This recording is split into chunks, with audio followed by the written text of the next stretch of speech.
Given the existence of a treatment that is curing cancer at a rate that traditional medicine could only dream of, and doing so without any damaging side effects, most would assume that every penny of our tax dollars allocated for cancer research would be thrown in Dr. Brzezinski's direction. The problem that we face, however, is that a huge financial house has been built on the paradigm of purging the body of cancer cells. Brzezinski's discovery means that the foundation, the walls, and the roof of that house need to be replaced. Think about it. You know, you've got thousands of doctors in oncology and an oncology residency program. You've got the pharmaceutical industry pumping out chemotherapeutic agents every month. There are all kinds of machines that deliver radiation. You got all this stuff in the war on cancer, and it's trillions of dollars. I find it very interesting that we have all these walks for the cure of cancer.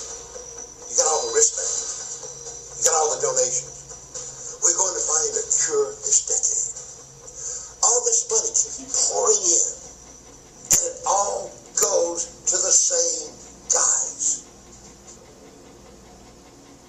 The pharmaceutical industry is arguably the most profitable industry on our planet, with its profits being triple that of all of the Fortune 500 companies. Rising profits result in rising stock prices. The only way this industry can sustain this profitable momentum is by continuing to introduce new patented drugs. And since the pharmaceutical industry relies on the FDA as its gatekeeper to introduce these new drugs, it's in their best interest to ensure the FDA remains as compliant as possible. And since the FDA is also an office of the United States government, it's in the government's best interest to preserve one of its most powerful industries. The former editor-in-chief of the New England Journal of Medicine, Dr. Marcia Angel, has been very outspoken with the idea that it's time to take the Food and Drug Administration back from the drug companies. In 1992, Congress put the fox in the chicken coop. It passed the Prescription Drug User Fee Act, which authorizes drug companies to pay user fees to the FDA for each brand-name drug considered for approval. The User Fee Act put the FDA on the payroll of the industry it regulates, and it has drastically changed the way it operates.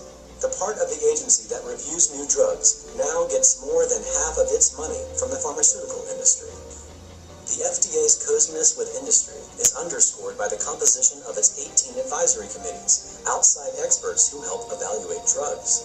Incredibly, many of these advisors work as consultants for drug companies.